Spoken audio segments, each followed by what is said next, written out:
E o Falando de Plástica de hoje vai conversar aqui com o Alexandre Barbosa, aqui no lugar certo, né, Alexandre? É aqui que você passa boa parte do dia, né? Eu quero avisar o pessoal que hoje é domingo, o centro cirúrgico não está funcionando, então nós estamos aqui levemente paramentados, né? Mas só para o pessoal entender que é justamente por isso, porque não tem nenhuma intercorrência, não está funcionando nem nada. Ô Alexandre, vamos começar falando sobre os mitos sobre as próteses. Existe ainda esses mitos? Eu acho que um grande mito que existia do medo da colocação de prótese no começo dos anos 2000 e que hoje acabou praticamente pode fazer exame de prevenção de câncer ou não se a gente coloca prótese mamária. Tocou num ponto importante aí. E é óbvio, a gente trabalhou isso muito nos anos 90, junto com o pessoal de radiologia. Eu lembro na época da Beneficência Portuguesa, a gente fazia em loco, o pessoal de radiologia ia junto na cirurgia, depois fazia exames para a gente trabalhar e ver que realmente dá para fazer todos os exames de prevenção. Tá? Então, colocar prótese não tem problema nenhum com você fazer prevenção de câncer de mama. Tá tudo certo então, né? Agora vamos falar de tamanho. Como escolher o tamanho das próteses? Acho que é a pergunta que mais te fazem, não é não? O que a gente vê no dia a dia é que as meninas mais jovens, elas querem sempre mais. Ah, é? Então, elas querem sempre mais. Eu passei por algumas etapas na minha vida, que eu já tenho 30 anos de cirurgia plástica praticamente, que a gente colocava, no começo dos anos 90, meados dos anos 90, a gente colocava prótese de 80 ml. Nossa! Era uma coisinha desse tamaninho assim. Realçar. Não mudava nada. E aí, nos anos 2000, na virada, começou algumas artistas em televisão colocar 180, 200, passadas 200. Hoje, isso daí não existe mais. Essas próteses não existem. As fábricas, elas começam no 225, 250 para cima, né? E estão aumentando. Teve um modismo muito grande de colocar próteses muito grandes, acima de 400, 500, que também trazem prejuízo a médio e longo prazo para o paciente. Então, é uma conversa muito de consultório, ver que tipo de paciente você está tendo, para conversar com a pessoa, se ela é uma pessoa jovem que vai ter prole ainda, se ela é uma pessoa já madura que já menopausou e não vai ter mais filho. Então, para a gente definir o tamanho da mama, o tamanho da prótese a ser usada, para ter uma harmonia, inclusive uma harmonia com o corpo que ela tem. De quem é a palavra final? A palavra final é do médico, sempre. Né, doutor? Vou colocar assim, a cirurgia plástica, na área reparadora, nós trabalhamos com cirurgias, às vezes, que a gente precisa fazer. Na estética, a gente pode falar não para o paciente.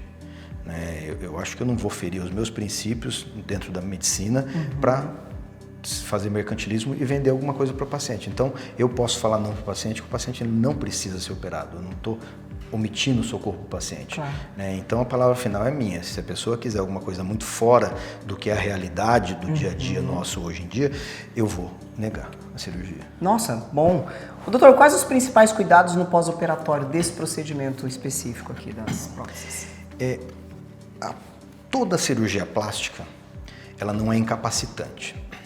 A gente passou também por períodos, eu tenho uma experiência grande desde os anos 80 dentro do centro cirúrgico, na época de faculdade e tudo, e adoro a história da cirurgia plástica. A gente já passou por momentos, inclusive quando eu era residente, que um abdômen ficava de 5 a 7 dias internados.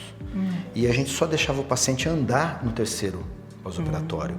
Isso daí, nos anos 90 para os anos 2000, foi mudando. Então, hoje, a gente quer deambulação precoce, a gente quer que o paciente não fique, o paciente não está doente. Ele é um paciente rígido, que ele está perfeito, entrou para fazer um ato cirúrgico e ele tem que se recuperar rápido.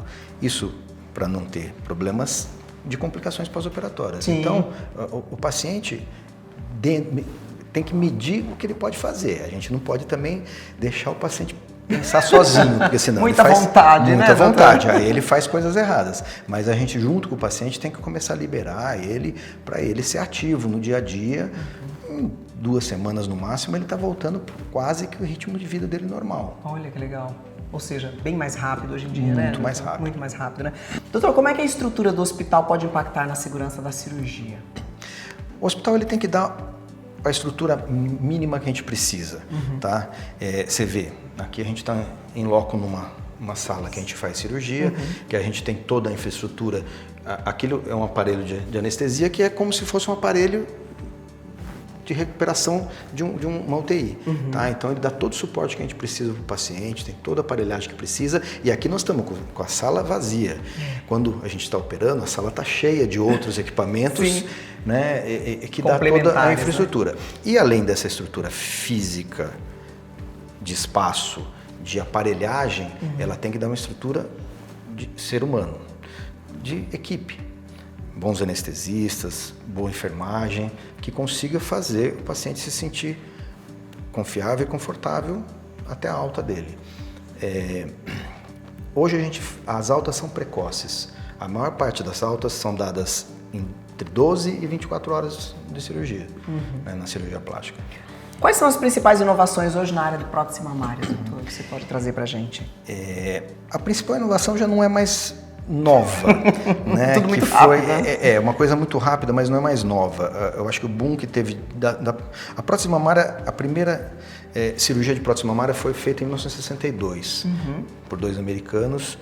Então é uma coisa praticamente que tem 60 anos. E de lá para cá a gente passou durante uns 30 anos sofrendo muito, porque o que acontecia com prótese mamária? A paciente acaba tendo que trocar, que a gente falava, tem que trocar a prótese. 5, 10 anos tem que trocar a prótese. Por quê?